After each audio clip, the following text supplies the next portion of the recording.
December 25th, 1980 something, 6 a.m. The sun wasn't even up yet, but we were wide awake. We couldn't wait to run into the living room, peek under the tree, and see what Santa left us. Remember that feeling? The weeks spent circling every single item in the Sears wish book until the pages were worn thin. Today, we're not just looking at toys. We're traveling back to the Christmas mornings that defined the 80s.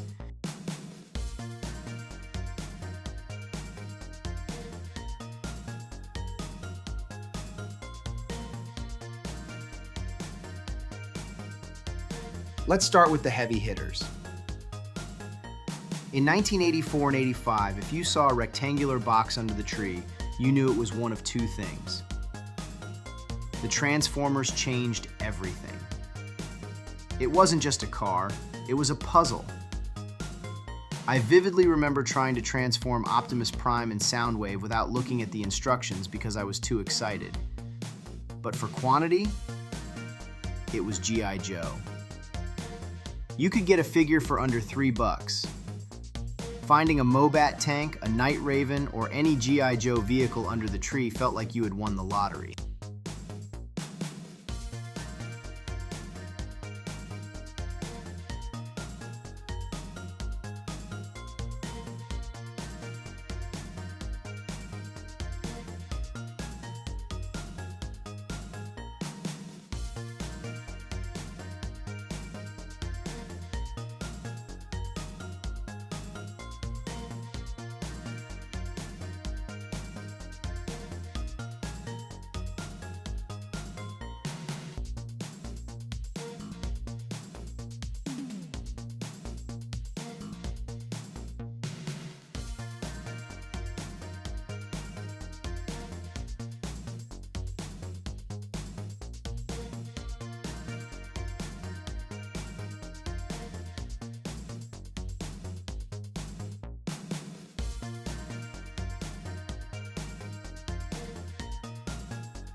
Then there was the fantasy.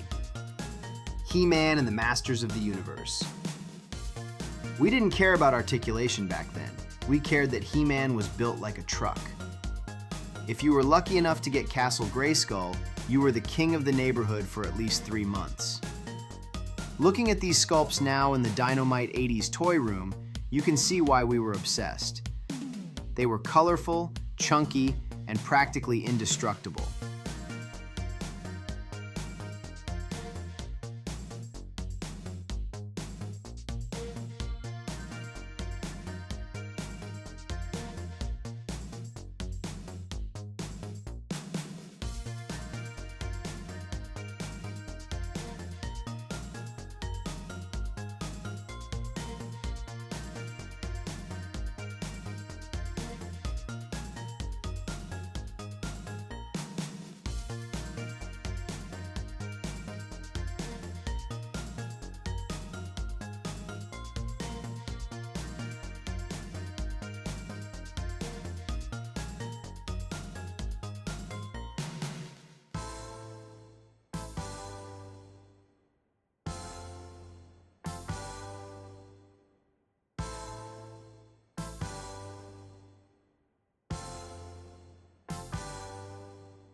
But Christmas wasn't always about the A-list toys. Sometimes it was the wild cards. Maybe Grandma got confused and bought GoBots instead of Transformers. I still love me some GoBots. Or maybe you got that one weird knockoff figure that ended up becoming your favorite anyway. Looking at this kit car from Knight Rider in my collection, it brings back that specific memory of the stocking stuffers. The things you didn't ask for but played with until they broke. Or my Mr. T action figure from the A-Team.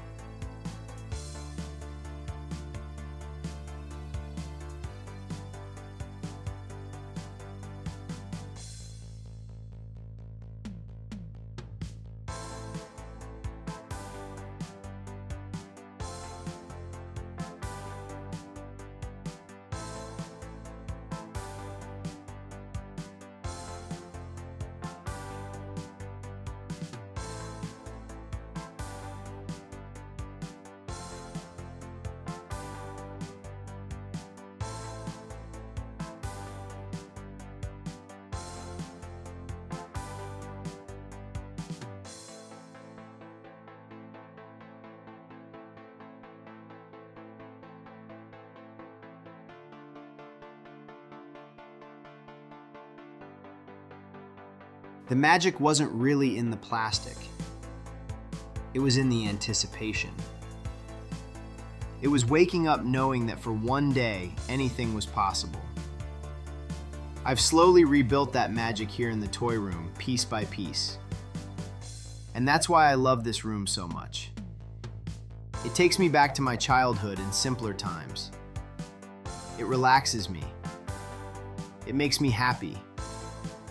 I feel at home, and it's easily my favorite room in this house, and where I come to just unwind, take a load off, think back to my childhood days, and even brainstorm new ideas while being surrounded by all this nostalgia. I want to know, what was the one toy you circled in the catalog that never showed up? Let me know in the comments. Maybe I can hunt it down for a future video if I don't already have it. Merry Christmas and keep the nostalgia alive.